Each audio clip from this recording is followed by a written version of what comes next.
Okay, so I'm going to just do a very short introduction and then I will tell you more about our guests before we get into our conversation. So, in ancient times, healing was very intertwined with spirituality, and there was no separating the body from the mind and the soul. Healing involved restoring balance to all three. And balance was a very important concept seen to lie at the core of healing.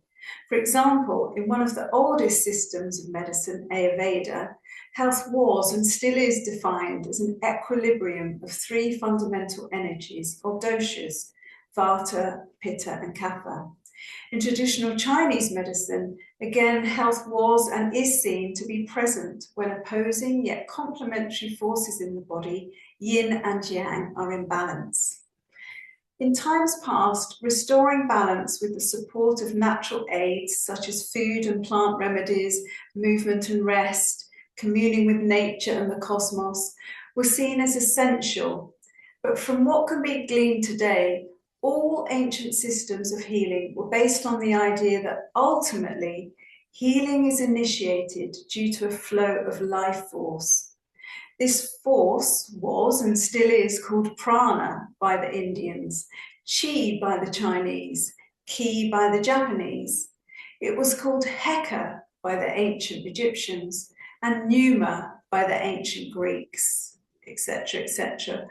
All traditions had this concept and all regarded this animating life force to originate ultimately from Source, or the one overseeing God. Modern medicine is based on the rational philosophy established by Hippocrates, who revolutionized healing by separating medicine from religion and superstition, asserting that diseases have natural, environmental, and behavioral causes rather than being punishments from the gods. However, he in no way dismissed the spiritual dimensions of humanity, and he recognized that physical, emotional, and spiritual components were deeply interconnected and believed doctors should treat the whole person rather than just their physical symptoms. So Hippocrates' ideas form the origins of modern Western medicine, but a lot has changed since his time, and materialistic science now has a firm grip on mainstream medicine, with the idea that spirituality might be relevant to healing, given very little attention. Our guest this evening and I share the view that spirituality is highly relevant to healing, and we feel it's time to revisit some of the old ideas about what healing is. At the very least, we feel this is a topic that needs to be discussed readily amongst doctors and health practitioners, because if we don't know what healing is at a fundamental level, then how can we focus our energies towards achieving it in the most effective way? And so, without further ado, we're going to get into such a discussion, and I will begin by introducing Sue and Paul. So, Sue, healer and teacher, PhD, is co-chair of the Confederation of Healing Organizations and a founding director of Omnis Healing. She is co-author of Vibrations of Life, a handbook for energetic well-being. And her background is in nursing. She was senior nursing sister of a regional pediatric burns unit and medical and healthcare research. She was joint head of the Clinical Trials Research Unit at the University of Leeds between 1998 and 2002. And she now feels privileged to devote her time to love and healing. Welcome, Sue. Thank you very much. And now a bit about Paul. So after a long career as an academic physician focusing on rheumatology and health services research, Professor Paul Dieppe has spent the last 2 decades contemplating questions around what it is that allows us to heal. During this time, he was involved in the Healing Journey study, a qualitative analysis that sought to understand the path from wounding to healing from the patient's perspective. And he ran projects over several years, exploring the experiences of a wide range of healers, as well as healees, those who've experienced healing. His projects have also explored the value of nature, art, creativity, and ritual for healing, as well as the impact of visiting the healing pilgrimage site of Lourdes. So, welcome to you, Paul. Thank you. So, I think a lot of you know who I am, but just very briefly, my interest in this subject and my background comes from the fact that I have been a health practitioner for around 25 years. And during that time, I have mostly worked in the area of oncology, supporting people with a cancer diagnosis. Initially, I was working as a nutritional therapist, but for the last, I would say, probably 10 years now, I have been more focused on emotional and spiritual well-being, and have added to my training. Around about 8 years ago, probably, I trained as a heart math coach and became very, very interested in the heart, the physical heart, but particularly the energetic and the spiritual heart. And now my work involves helping people to connect to their heart and using the heart for supporting healing, physical, emotional, spiritual healing. So that's my background. And so we're going to begin this evening. As Peter said, the three of us are going to have a bit of a chat, and I'm going to ask Paul and Sue some questions. So we will converse between us, but we also want to leave plenty of time at the end for your comments, your thoughts, your experiences, and of course, your questions. We've got quite a range of people on this call. I don't know all of you, but I know some of you are health practitioners, some of you are doctors, some of you have a spiritual background, some of you are from my theosophy group. Welcome to you all. So there's lots of different perspectives and views, and we would love to hear from you tonight, so we're going to leave plenty of time for that. But we're going to begin, each of us, just briefly saying what has led us to become interested in the topic of healing. And so, Sue, would you like to start with a little bit on what has led you to become interested in healing? Unmute. Led me to an interest in healing. Well, I don't know whether you want me to start talking about how I became a healer, which is quite a long journey. Maybe not that, but my interest in healing as unconditional love. Is that what you're getting at, Liz? It's up to you, Sue. I just wanted to get a little bit of a flavour of what led you on this path to where you are now. Okay. Yeah. So I think you said my background is nursing, and that was sort of like a calling for me, if you like. When I was a child, I just knew that was what I was going to do. It was something that was absolutely definite. I remember walking in the garden at my family home and just having known that's what I was going to do. And my mother was horrified at the idea. She said, "You're going to be, emptying bedpans. What's that all about?" But I just, even at that young age, realised that it's not what you do, it's how you do it that is really important. And so I began doing nursing and then research into various aspects of healing. That's how I started. And then an uncle announced he was training to be a healer, and I found my interest in actual energy healing from there, because I'd never heard of it before that. Okay, interesting. So I share a bit of a similar story with the nursing thing. One of my earliest memories is running down the road that I lived in a nurse's uniform that I'd been given for Christmas, and I loved it. But yeah, that didn't end up with me actually having a career in nursing, but I'm glad it did for you, because I know you would have been a wonderful nurse. So Paul, what about you then? Because obviously you spent a long time working as a physician, but what then led you, well, first of all, maybe what led you into that, but then you had quite a change of direction in your career. Maybe you could just talk a bit about that.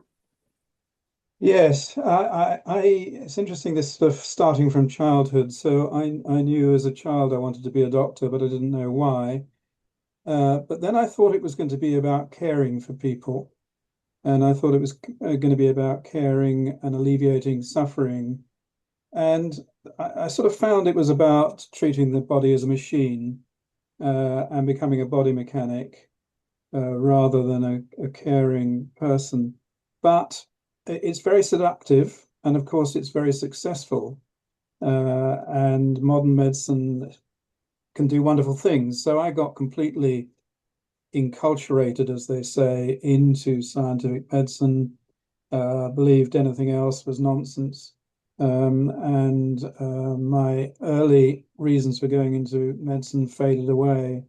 But then it was through spiritual experiences of my own that I sort of woke up again to where I'd started as a child and realized that we needed to combine caring and spirituality with the approach of just treating everything as a physical disease limited to a certain organ system.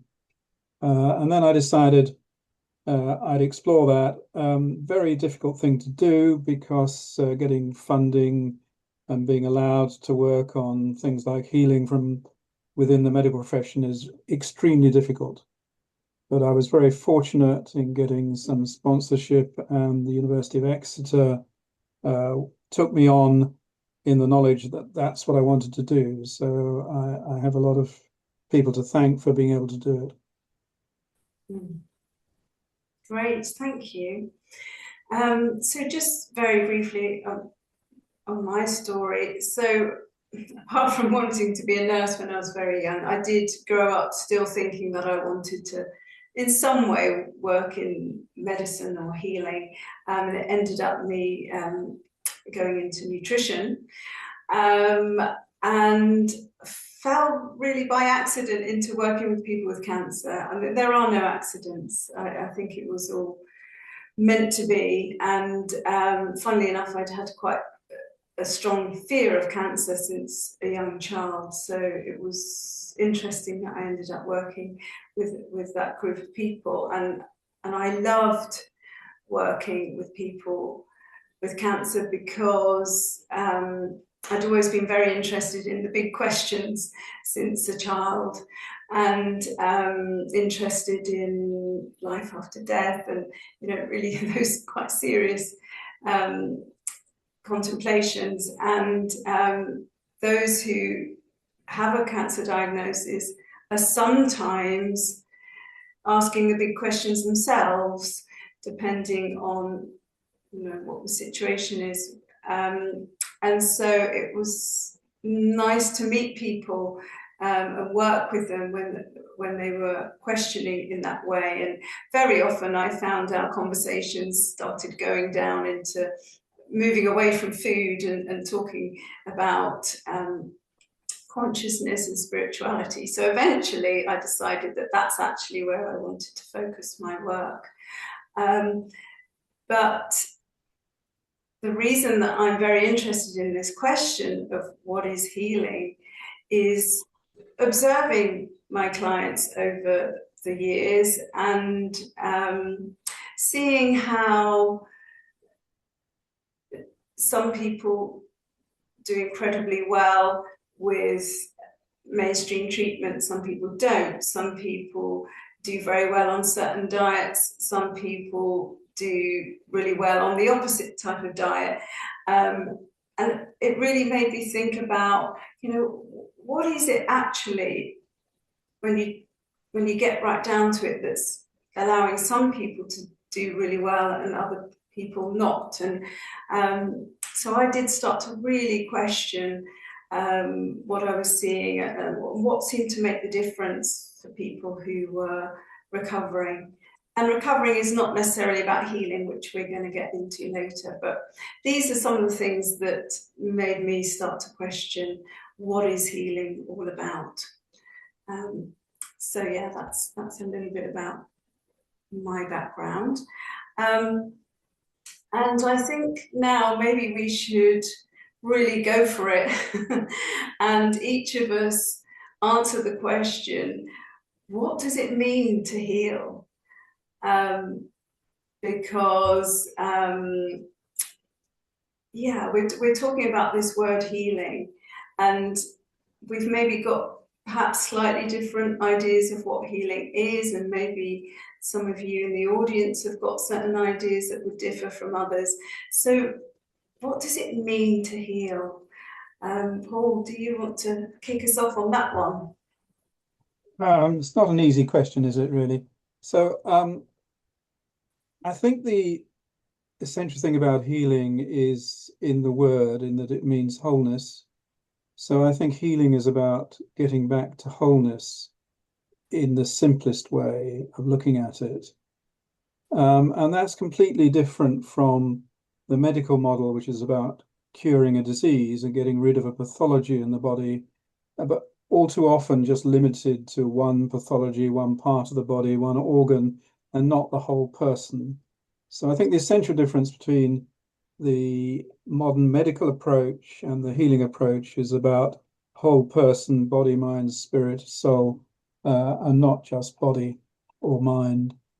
Having said that, I think that you can't really pin healing down to a definition because it's an experience and there are many different healing experiences.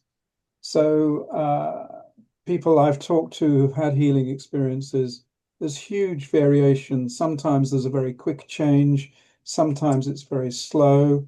Sometimes it can lead to bodily cures, but often it doesn't. So trying to pin it down, put it in a box and say this is what it is as difficult as trying to do that for love, because basically these are human experiences that we can't dissect and say that's exactly what it is, because they are different for different people. My love for my children is different from my love for my football team. Healing for some people is different from healing for other people. So it's a complex area, I think.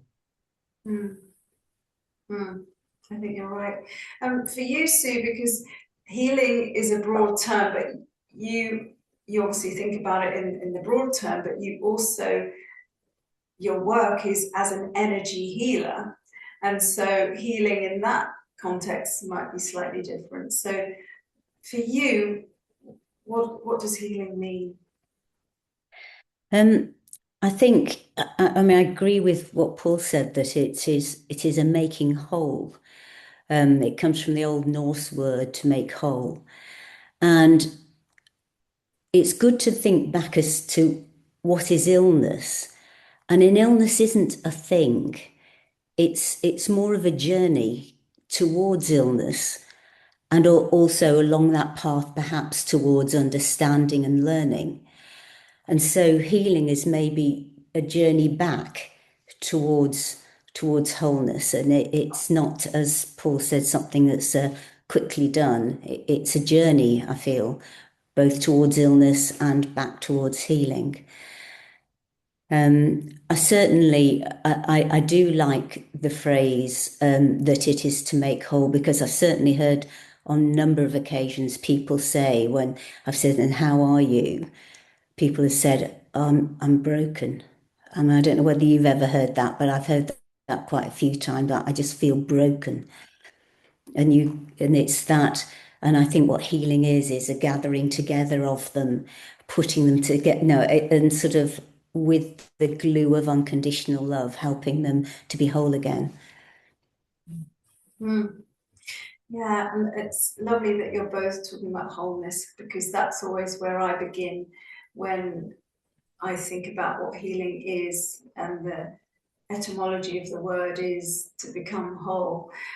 But in my mind, when I've reflected on this, what I've come to is that it's more about remembering our wholeness, because if we get really into the spiritual perspective, then we're not broken. We may certainly feel like we are. And when we're challenged by illness, we often feel that our bodies are broken. But the truth is, we're not broken and we're not flawed. We're actually perfect and whole in every moment. That's the highest spiritual perspective. And so when I think about healing, it's about remembering that. It's about remembering our perfection and remembering our wholeness. And I think that, sadly, modern life in many ways takes us away from remembering that. It's the modern world we live in is very good at making us feel disconnected, and that's very much to do with us being disconnected from nature. I think with all our modern technologies, for all their benefits, we do find that it can cut us off from nature, but also a natural way of living. And I think, and I started by talking about our ancient ancestors, well, I think they understood far better than we do how vital it is that we live a life that's very connected to nature, because we are part of nature. We think of ourselves often as above nature or separate from nature, but of course we're not. We are nature, and we need, for our well-being and health, to live closely connected with nature and in tune with the natural rhythms of our world. So I think modern life can cause us to become disconnected from nature and also disconnected from other people. Again, technology can lead us to have more separate lives. We look at people that spend a lot of time on their phones and not having conversations perhaps in the same way that they used to, people living maybe further away from their family members, their communities degrading. So isolation, I think, is a problem, and so that's another way that modern life can disconnect us. And then I think also we become disconnected from ourselves. Often we're not so in tune with our bodies, I would say, than perhaps we used to be.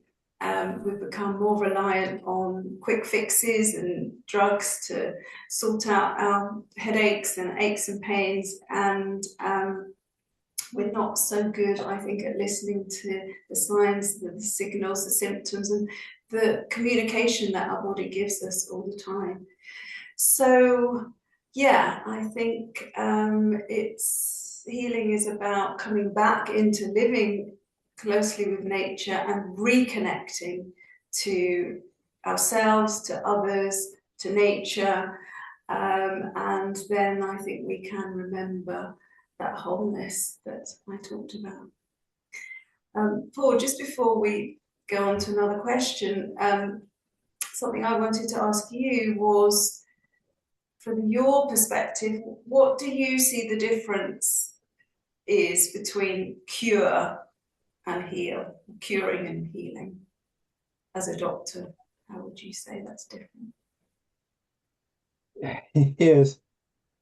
Curing's another difficult word, isn't it? Words are the problem here. So what's gone wrong with modern medicine is that it's forgotten about the spirit and the soul completely. So it's only interested in the physical world, and is totally led by materialism and materialistic thinking. And throughout biomedical training and my career in medicine, I can't remember anybody ever talking about the soul or the spirit. A cure, therefore, is something that's limited to the physical body. And it's really, a cure is about eradicating a process that's damaging the physical body. And, that's important. And we've got quite good at eradicating certain things that damage the physical body. I used to teach the medical students that we're good at three things. We're good at some infections, we're good at carpentry, and we're good at plumbing. So we can unblock your pipes, we can mend your bones, and we can deal with some infectious diseases, but we're not much good at anything else. And I also used to teach them that I used to say to them, look, I'm an older man, I'm a bit overweight. I might well have a heart attack during this teaching session. If I do, I want you to get me straight to the coronary care unit and get the best treatment possible in the acute phase. But if I survive, when I come back to you as a doctor 6 months later, not feeling very well, the medicine you're being taught will offer you nothing in terms of how you can help me. So there's a huge gap here in medicine in that it gets rid of immediate pathology and then abandons you in the belief that, well, we've patched the body up, that's all that's needed. Yeah, so true. Okay, Sue, I've got a question for you actually, because I want to know, so as I say, we're talking about healing in its broadest terms, but let's focus for a minute on your work as an energy healer. When you're working as an energy healer, where is that healing force coming from? So I talked earlier about the ancient view of life force being the initiator of healing, and perhaps that's how an energy healer sees it. Would you say that life force, if that's how you would describe it, is coming from you as the healer? Are you channeling it from some outside source? Is it coming from within the person? Or is it a mix of all of that?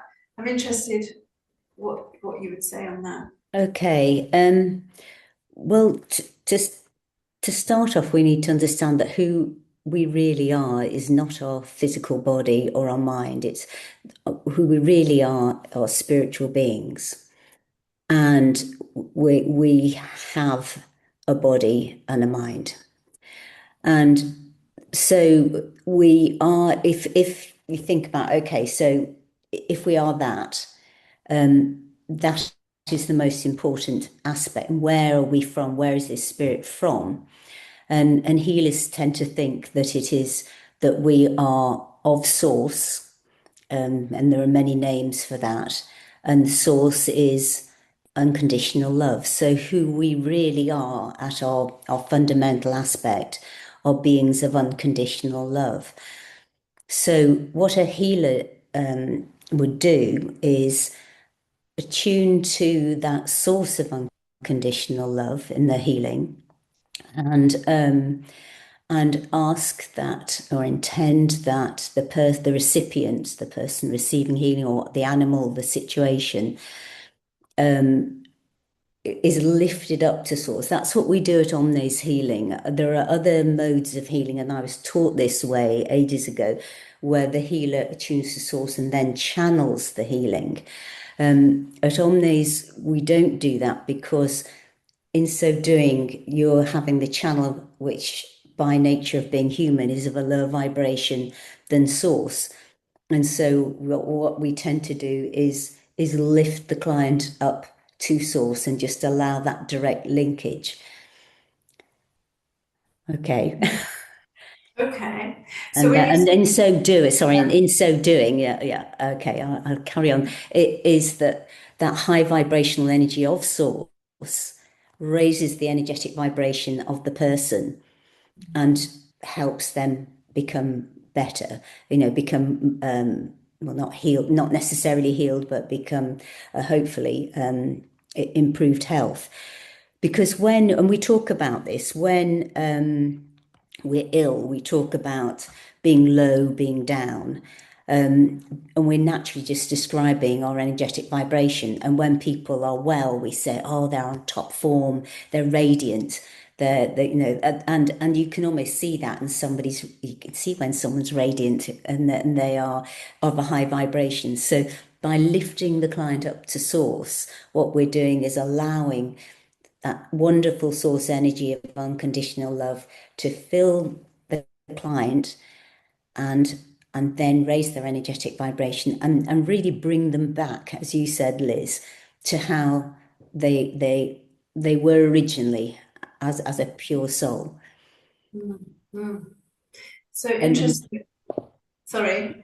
Yeah, so in so doing the person that heals themselves, really. And you're talking a lot about energy here and vibration, and just going back to Ayurvedic medicine that I mentioned, traditional Chinese medicine, all of those ancient medicines were very much focusing on the energetic aspect of our being. And we have complementary practitioners now that focus on energy medicine, but that's still not really part of mainstream, although I see that that's maybe beginning to change a little. We'll talk about how things are maybe changing later. But so interesting on the energy side of things. Would you say, because you're talking about lifting someone up and allowing them to connect to source, would you say that's an energy thing, or would you say it's beyond energy, even the vibration that we receive from source? Would you describe that as energy or something else?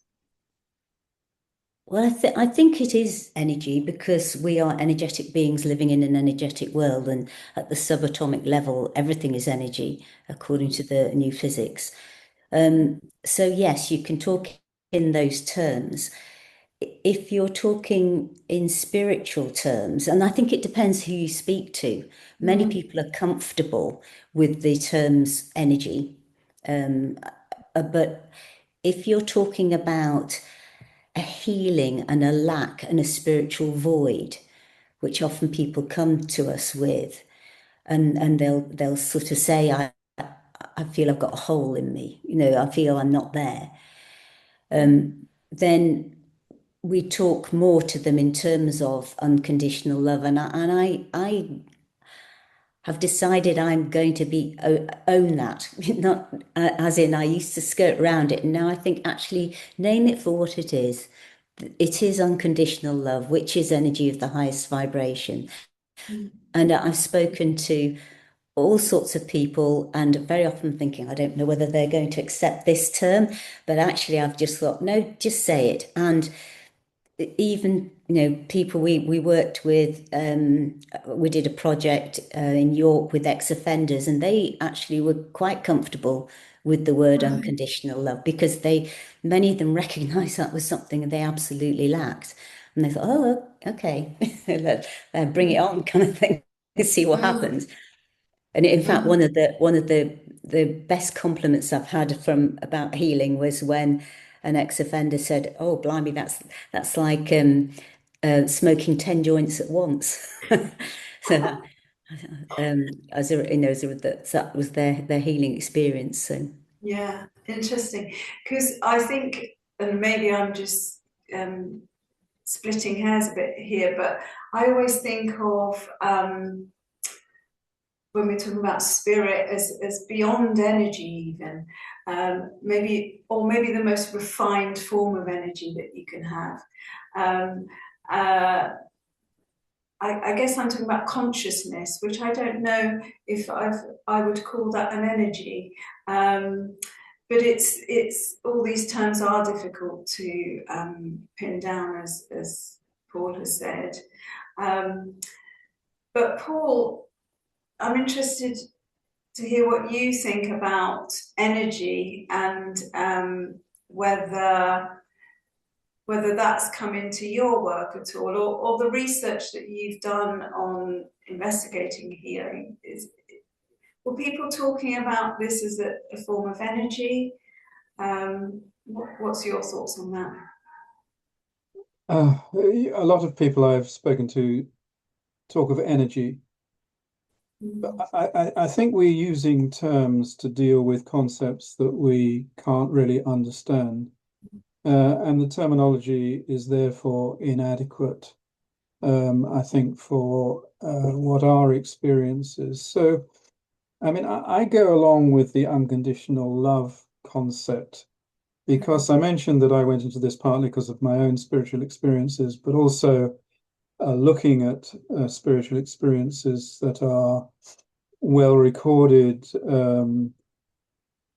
in our society. And one of the most striking examples of this that people come across are related to death. There are all sorts of really interesting phenomena related to death. There are shared death experiences where you connect with a person who's miles away, who's dying. I've had one of those experiences when my father was dying 3,000 miles away from me. But I've also had something akin to what is called a near-death experience, where when you're about to die or dying, you connect with something else. And this was a fairly shattering experience for me. I was being held hostage and I was lined up to be shot. And I was suddenly certain that they were going to shoot me. And as that certainty hit me, I became completely calm and enveloped by a sense of love and a sense of wonder, and that everything was just fine.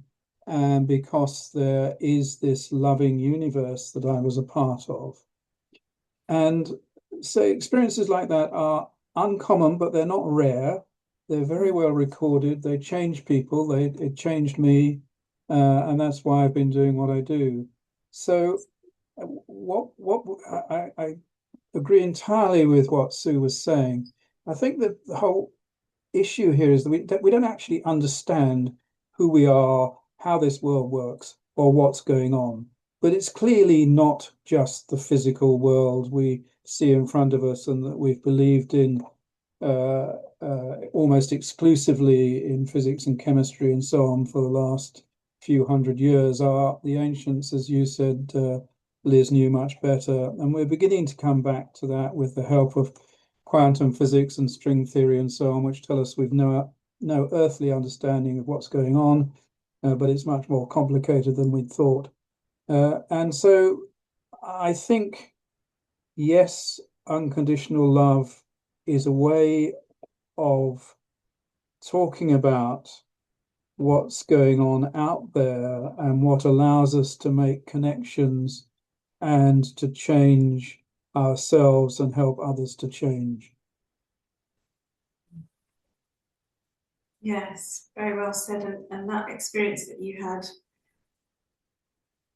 is very deep, very dramatic experience for you, and led me into the next question, really, which was about what personal or professional experiences have opened your eyes to the true nature of healing. And that is a very poignant experience for you. Are there any particular professional experiences, Paul, that stand out for you that really cemented this idea that healing is about unconditional love?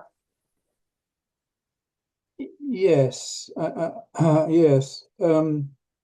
So there's a phenomenon that I've occasionally been aware of when seeing patients, and which other doctors have talked about when I've talked to them about healing and their experiences.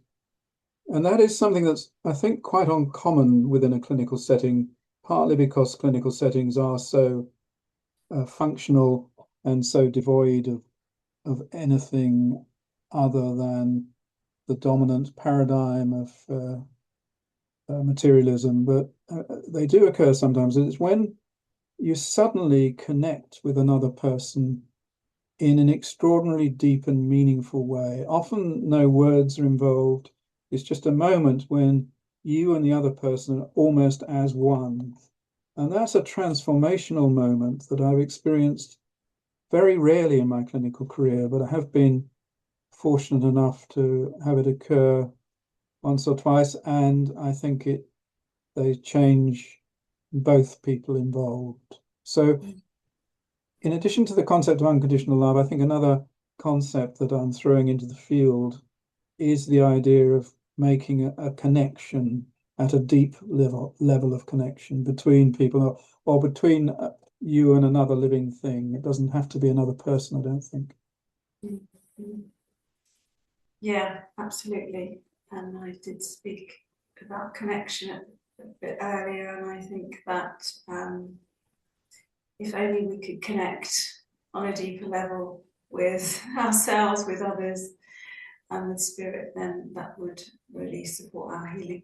So you were going to add something in there, and I wanted to also ask you about your professional or maybe your personal experiences that have really opened your eyes to what healing is. Yes, thank you. I think what I think of what Paul was just talking about, we tend to call compassionate presence, is that being there compassionately for people, and it is very powerful, I feel. In terms of experiences, I'm certainly somebody who does not accept if I read something or somebody tells me something, I won't believe it unless I've got I triangulate the data, if you like, have lots of different evidence for that, and then I'll go, oh, maybe. And certainly, this assertion of mine or of healers that sources of unconditional love. Certainly, when we attune, healers feel that very often. It feels extraordinary, almost like a hug, a blanket around us. But I remember this one time I was doing, there was somebody I knew very well who I knew was dying. And I just thought, I'll just go and send them distant healing. So I went into my living room and sat down, and immediately, oh yeah, and I just got the sense, I tuned in and I just got the sense that he was scared. He was scared of dying. So in my mind, I said to him, would you like me to come with you? I have no idea why I said that. That's a really stupid thing to say, to be absolutely honest. But immediately I thought that I was transported in front of this amazing light that was sort of white, yellow in the center, and then it became orange and then darker red. And I've actually, I can show you what, because I drew a painting of it. I painted it afterwards because I was I thought it was so amazing. But the main thing wasn't how it looked like, it was the absolutely overawing feeling of unconditional love that came from that light. And the gentleman I saw was in front of me, and I was further back watching him. And we just were there, bathed in this extraordinary energy of unconditional love. I mean, that's what it felt like. And then I was back in my room. And and he died a few hours after that. And I just hope that he died without fear as a result of that experience. Let me just, if I can just show you, it's not turned on. I've got to turn a request. Have you got it? It's not allowing me to share. You should be able to now. Okay. Okay. There, can you see? Yes. It just gives it an idea. I mean, Yeah. it's just the center of the painting there, but it was, and I'm not doing it justice. I know I wasn't doing it justice, but I was just so overawed that I had to represent that somehow. And I'm not a very good painter, but anyway, it did it. And so what that made me think is, okay, that was yet another sort of bit to the puzzle that I had personally experienced. Now, and later on, I read in a book by Teresa Chung, I think her name is, in a book called The Afterlife is Real, that what I'd had was an empathetic near-death experience. I didn't know such a thing could exist. So I'm pretty sure that that was so, but that feeling and my intention was to be with Source, and that's what I felt. It was just absolutely extraordinary. Also, other experiences of when sometimes we do soul rescue and we see souls move on into the soul world light, and again, the most amazing energy and unconditional love emanates from there. So yeah, I'm convinced. Thank you for sharing that. And so that brings me to a question that we have already talked about between the three of us. But do you then believe that people can die healed? Yes, I think the final healing is probably when you're dead, though, actually. But yes, I think they can. I remember doing healing with a lady who was dying, and about 6 hours before she died, I did a healing session with her, and I've been going gradually every day. And I asked her the day she died, how was that? And she just said, wunderbar. She was German, and so she had asked for the healing because she'd been quite a character, and she'd asked for the healing to help her clear her soul, I think, were the words that she said before she died. And that's what she wanted. And each time I went, so how are you feeling? She said, I'm feeling clearer. She would go, so, you know. So yeah. Or did you want to add anything on that idea of us dying healed?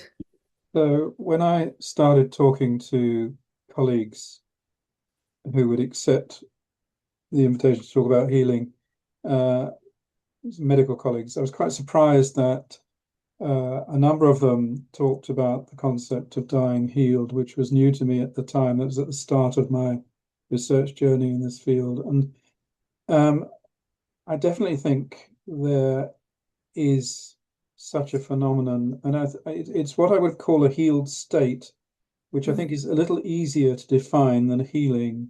So I think a healed state is a state of total acceptance, total peace, total understanding of what's going on, and not being anxious or concerned, but just being at peace and accepting what's going on in your situation. And I think, good deaths in hospices are often of that nature and allow people to die healed in that sense of a state of healing, of peace, of tranquility, of acceptance, not fighting. Yeah, absolutely.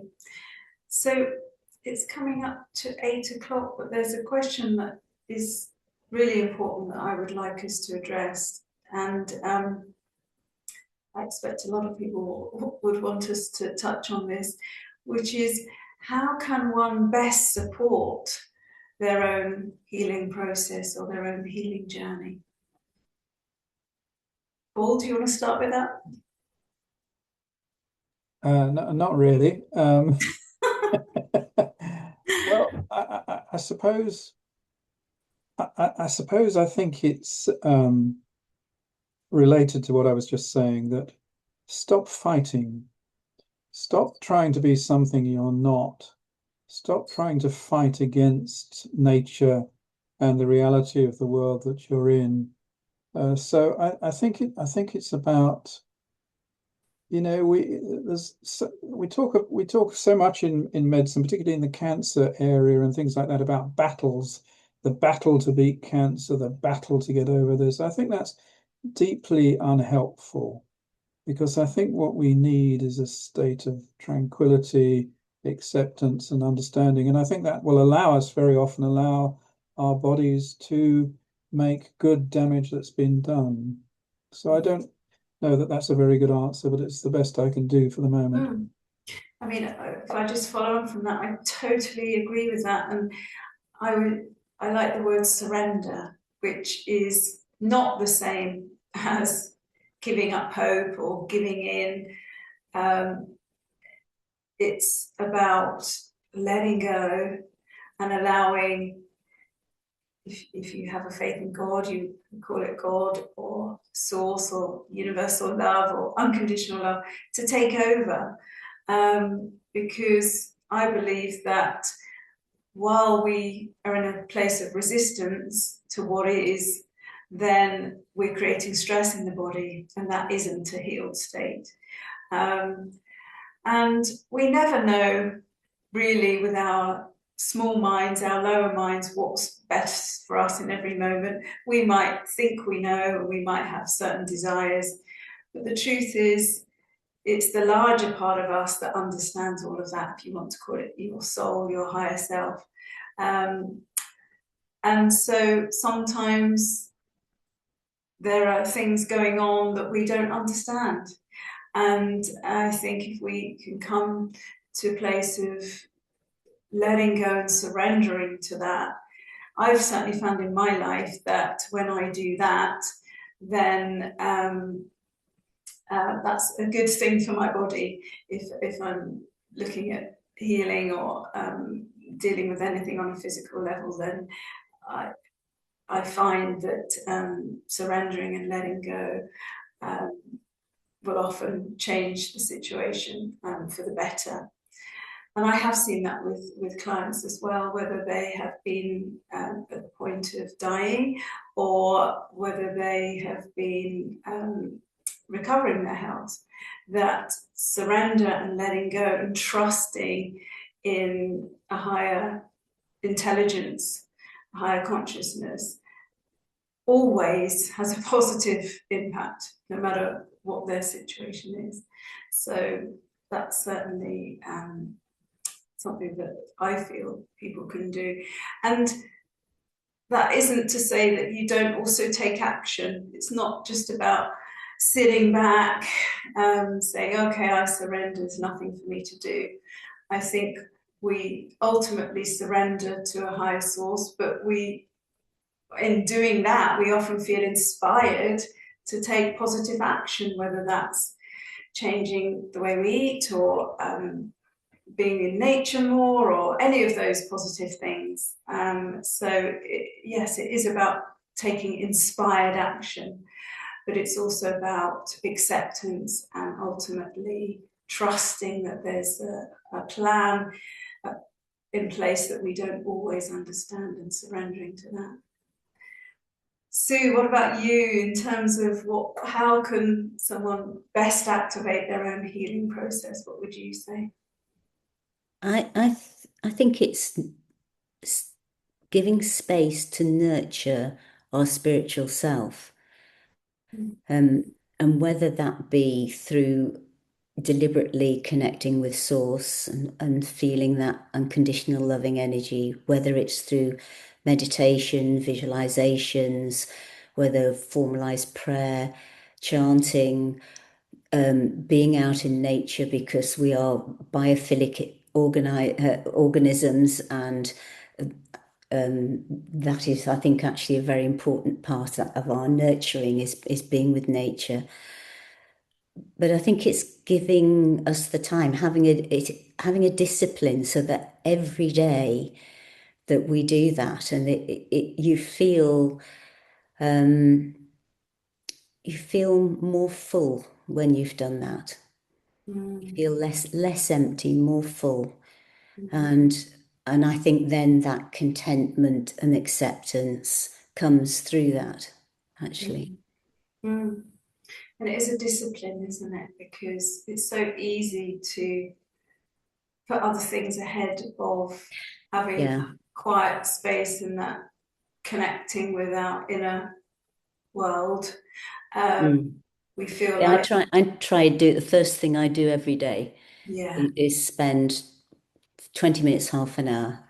And it just sets me up. I start the day of a higher vibration than if I didn't. It does help. Yeah, I agree. For me, it has to be first thing, otherwise other things take over. And like you, if I do start the day like that, and I will say I don't every day, but I do often, and I really try, my day goes, it unfolds differently, without a doubt. It Yeah, really will set you up. definitely. So, okay, well, we're coming up to 8. Was there anything else I particularly wanted to? I think we've sort of covered this, but my last question really was, is healing always achievable? What do you think on that, Paul? Well, you've got to be open to the idea and the possibility, and out of the box that we get stuck in of thinking in purely materialistic terms, I think. So I don't think it's always achievable because too many people are stuck and can't get out of the box and can't move on. So I don't think it is always achievable, no. And just to add on to that very quickly, do you think, is there a shift happening in mainstream medicine? Is there greater awareness that there certainly is greater awareness of the importance of the mind and how our thoughts affect our physical body?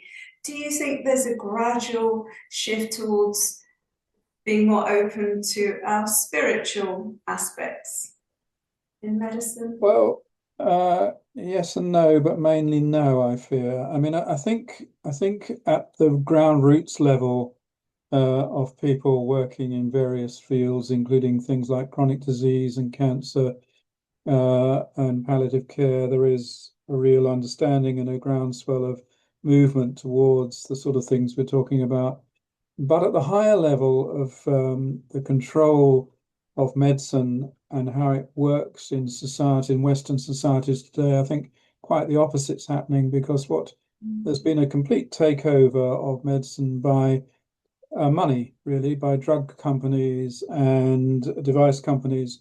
And they control everything that we do, and they control all the senior people in my profession. I have had quite a lot of personal experiences of the absolutely appalling lengths they go to, the lies that are told about drugs. That one of the latest scandals is the idea of drugs for Alzheimer's, complete nonsense and fraudulent.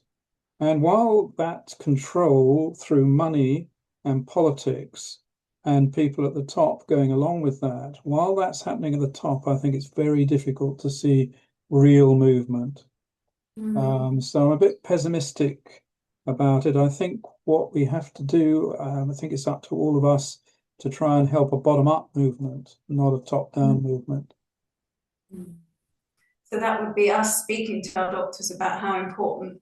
Absolutely. All of us, if we go to a doctor, should say, well, what about my spiritual health doctor?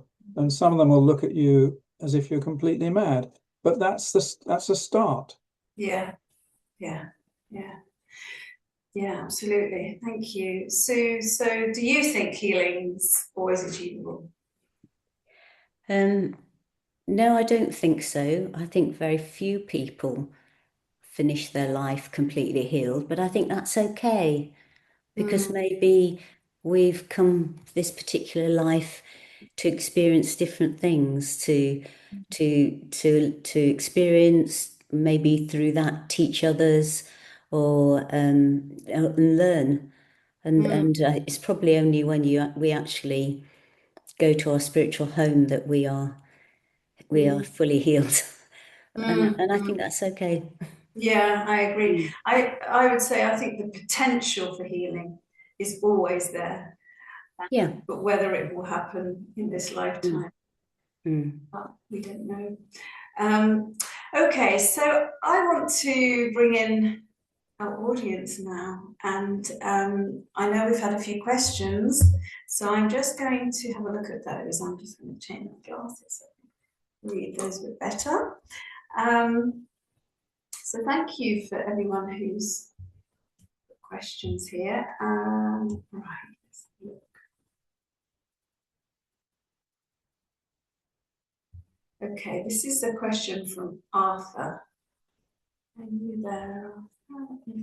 Oh, he's disappeared. He's not in his chair. Let's come back to Arthur in a minute. So Jude had a comment. She said to when you were speaking, Sue, I love that idea of lifting the person up to source. Yeah, absolutely. Oh, and Karen says, that's a beautiful experience, Sue. Listening gave me goosebumps and drew me to tears. I'm not sure what exactly she was talking about, but she says, thank you for sharing. So Arthur's back. Arthur, hi. We were just reading your question. You have asked, I'd be interested to know if there's any experience of healing cancer through natural plant-based products such as ESIAC. Well, working in the cancer field, as I have been, I've seen people try all sorts of different herbal remedies, all sorts of different plants and diets as well. And so I would say in answer to that question that, yes, I have seen people have quite incredible responses to certain herbs and different diets and all sorts of therapies. ESIAC is a blend of herbs that I think came over from South America, if I remember correctly. And I have known a few people that have used that, and I can't say, because the thing is, often, almost always, people will be doing a combination of things. So sometimes it would be difficult to say what has made the difference. But I know a lot of people did put a lot of store by ESIAC. So the thing that I would say, though, is one of the things that really struck me when I was working with people with cancer is there was no one product or therapy or treatment or diet that had amazing benefits for everyone. Everyone found their thing, and it would be quite different for different people. And sometimes it would be completely contradictory. One diet would work very well for some people, and then an opposite diet would work well for other people. And so that really led me to really think about, well, what is it then? Because it isn't really something that's in these products. And I found that often it was more the belief in those things. And I'm not saying it's only about placebo, but I felt that very often it was the belief that something was going to help someone that was a large part of whether it did or not. So that's hopefully giving you a bit of an answer to that question, Arthur. Do we have any other questions from the audience or comments or anything you'd like to ask Sue, Paul, or myself?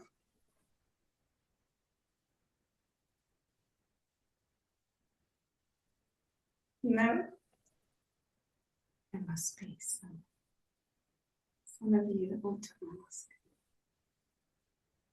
So this is from Karen, who is saying, hi Karen, by the way. I find it hard to have true belief, but also surrender. I find it hard to have true belief, but also surrender. I think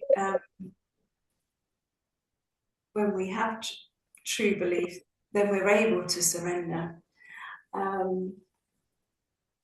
I guess, I'm not sure what you mean true belief, but I'm guessing you mean in a higher source. I think it's when we have that and when we can really trust that we're able to surrender. But it's not an easy thing to do. I certainly wouldn't say that's an easy thing, but I think it's something that we can develop over time. And if I would say, and certainly I've experienced that when I surrender situations, I see them working out, even if it's not quite how I wanted it to work out or quite how I thought it should. They work out, and then that gives me a little bit more faith and trust next time. So I think it's all of these things it's a journey. It's something that we develop over time. I don't know if Sue or Paul, you wanted to comment on that. Okay. Anything else? Oh, Claire and Peter. Have you got your hands raised there? Yeah, I think you have. I think Peter was first, I think. So Peter Riley. Oh, Peter. Another Yeah. Peter.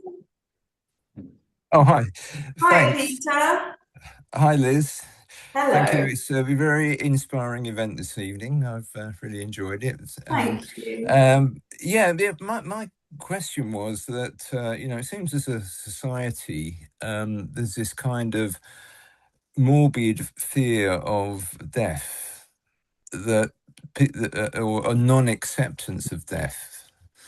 That it's everybody's fate, whether we like it or not, and it brings so much suffering and pain. You think of people pumping Botox into them because they've got a wrinkle, or have you experienced as healers helping people to accept death as a natural outcome, and it's not something to be afraid of?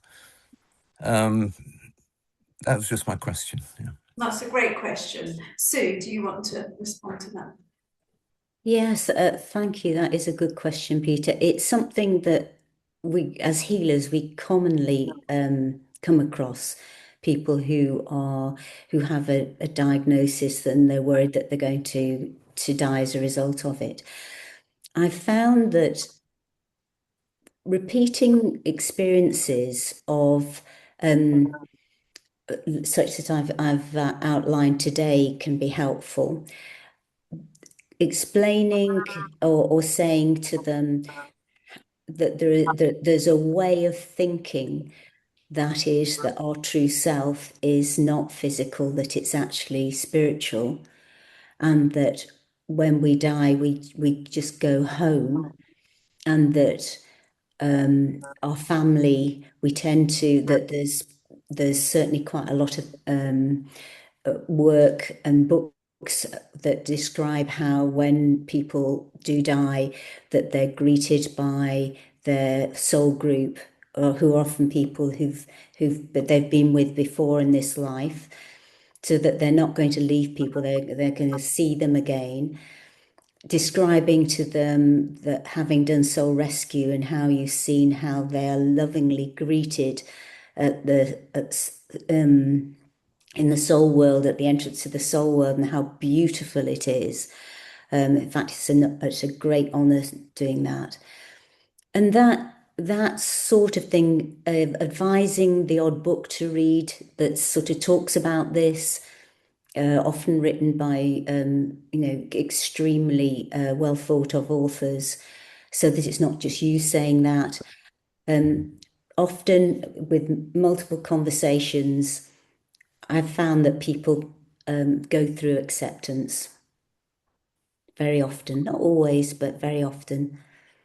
And you can't say what they've got to think, but that'd be absolutely wrong. But just say, look, just have a think. This is a way of thinking that might help you. And there is a lot of research now on near-death experiences, like a lot of research that people could go and look at if they wanted to. But I was just thinking that it's all very well people hearing these words from someone or reading a book or even looking at research, but really words aren't often what changes our mind. It's experience, isn't it? And so I think what you were saying earlier about developing a practice of getting quiet and still and trying to tune in to our inner wisdom, our soul. And again, it's a journey. It's not that we do that once and it completely changes us, but if we can go on that journey and start to experience these feelings, sensations, connections, and the insights we get from that, I think that really is the best way that people can start to learn acceptance and faith and surrender. So thank you. Claire and Peter, you've got your hands up. Thank you, Peter, by the way, for that question.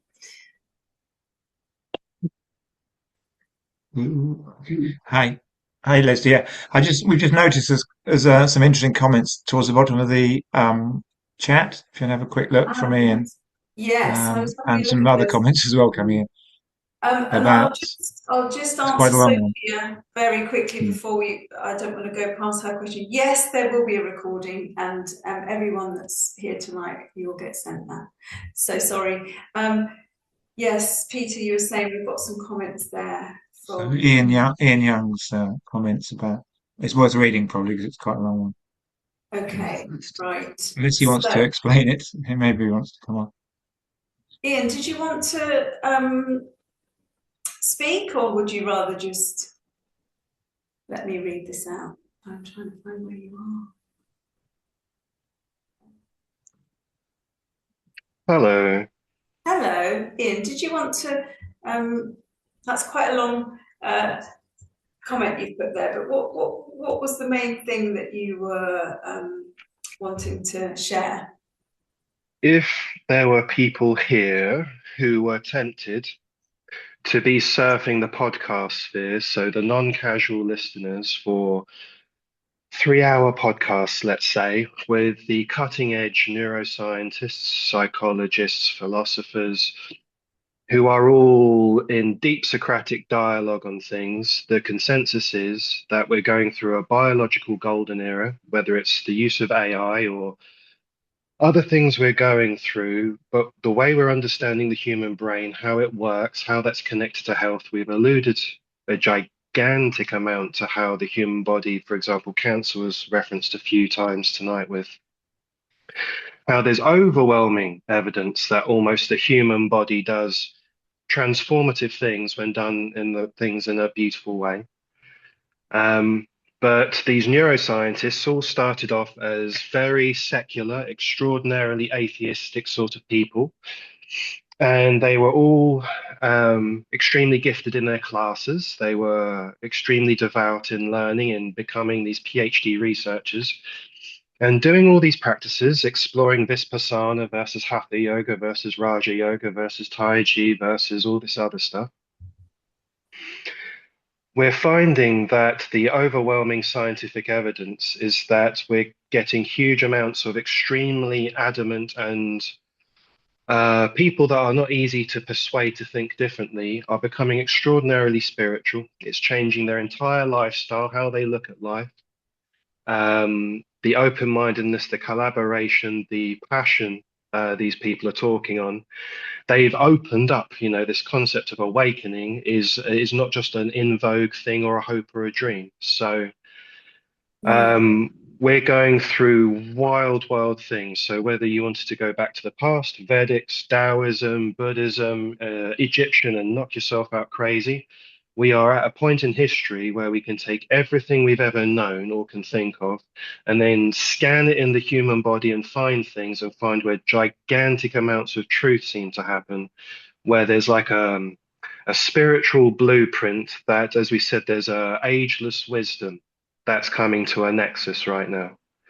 So the neuroplasticity, the ability to heal those scars on the brain that people thought would leave you as a zebra on the inside for the rest of your life,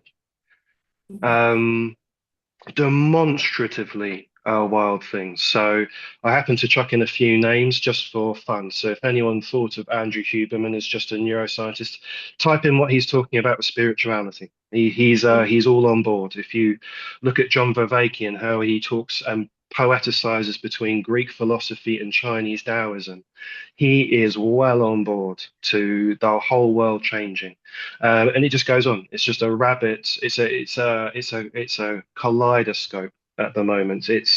We're in a very special point in history Ian, I agree with you. I absolutely agree with you. I think we are in a special time. I think that there is a spiritual awakening that is going on, and that our consciousness is evolving faster than maybe it ever has done before. And also in medicine, I think that, like Paul has said, that in some ways it's still very much stuck in the past, but if you look at physics and quantum physics, then we're beginning to see that the way the body works is very different from the materialist view, and that those ancient wisdom teachers were correct, and that we are vibrational and that we can do amazing things. So I think you're absolutely right, and I think there are some amazing people talking about all of this out there. So thank you for highlighting some of those people. People can have a look at your comment and get some of those names. But that's a very hopeful thing that you've said, and I would agree with you. And you've also mentioned in a second comment about research into music as a vehicle for healing. I think we're beginning to understand that light, that water in certain forms, that sound, all of these things are very profoundly healing. And I think we are in very positive times that a lot of this information is coming to light now. So thank you for that. That was very useful. And Sudesh Kumar, so your comment, in ancient India, roughly from 3000 BC onward, yes, Ayurvedic medicine is 5,000 years old. Healing was closely tied to Vedic and later Ayurvedic thought, emphasizing balance. Yes, as I said at the beginning, between the body, mind, and environment. Ayurveda from Aya, which means life, Veda, knowledge, systematized disease, diet, herbs, and lifestyle with classical texts by Shuraka and Sushruta, describing anatomy, surgery, and herbal preparations.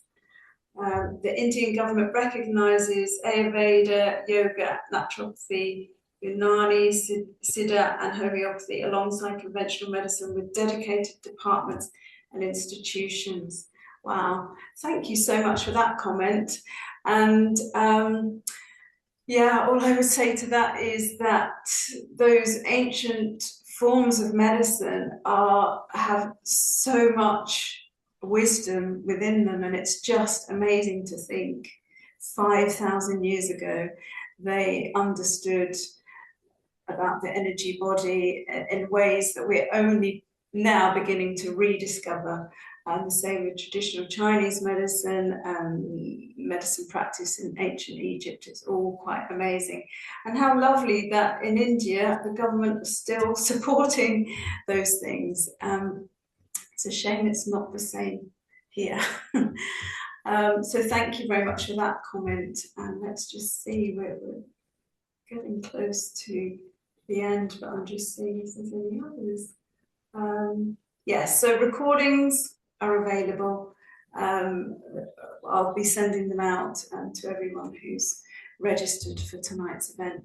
Is there anything else that anyone would like to add? We have got a few more minutes. Anyone else with a question or comment? Thank you for all your contributions, by the way. All very valuable.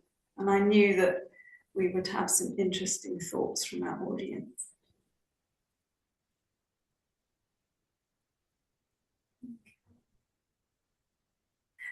Claire and Peter, did you have a question, or you were just highlighting the comments? Go on, I'll ask one. And this is not a facetious question.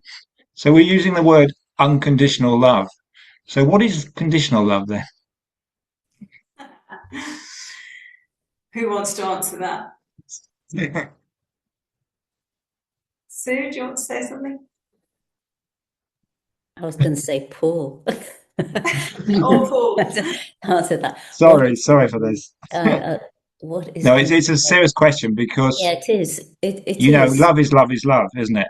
Well, yes, as Paul said, there are different kinds of love, and and they often are conditional upon you being well behaved, etc. So I think it is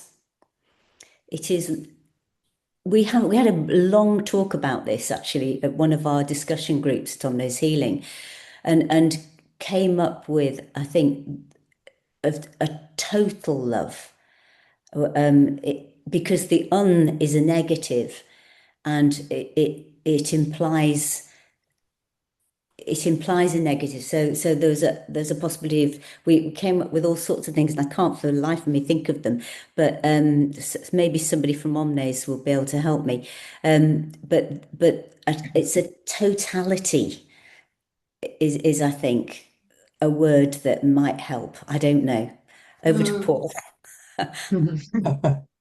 Well, I think what it means is, or what I think it means is that there's no judgment. There's a complete lack of any sense of judgment or criticism of another person's situation, thinking, comments, life. So, I mean, we spend a lot of our time, I think, judging ourselves and each other in an unhelpful way. And for me, the concept of unconditional love is that there is no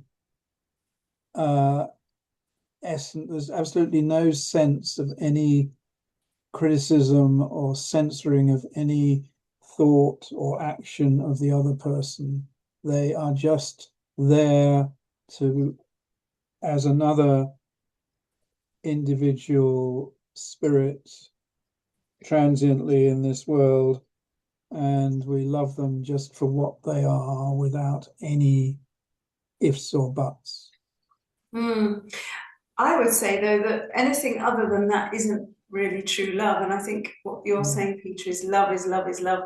Pure, real, true love is never conditional, really, is it? So, yes. Jill's helped me out and said pure love. It's very pure, unconditional love, total and pure. Absolutely. Thank you. Ariadne, did you have your hand up there, or did I make a mistake? I have put it in the comment what I had to say, so let me.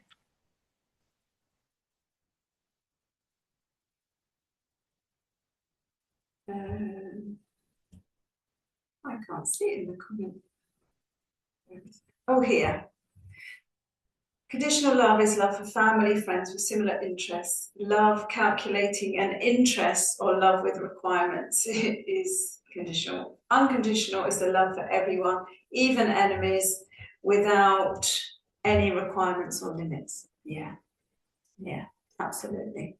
Thank you, Ariadne. Well, we are just coming up to 8:30 now, and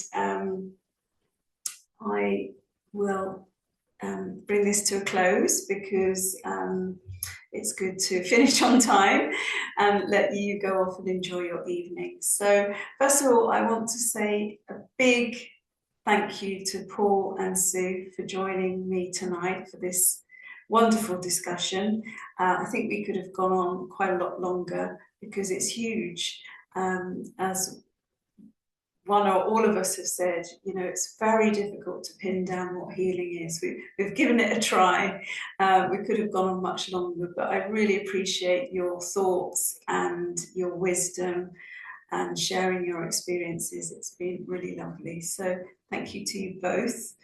And thank you to all of you who've been with us tonight and who've engaged and listened and shared your thoughts and comments, and just been with us in this collective heart space, sharing your beautiful energies with us. That's been wonderful. So thank you again. I will send out a recording, and if you want to send comments, if you listen again and something else comes up and you want to share, then please send me an email. And I hope you'll join us for future events. I have a newsletter, or we have a newsletter, the Awakening Heart Collective. So I always send out details of what's coming up. So look out for that. So thank you again, everyone. And thank you again, Sue and Paul. And I hope you'll join us again soon. Have a lovely evening, everyone. Thank you. Thank you, Liz, Liz. and everyone. Good night. Bye, everyone. Bye. Take care.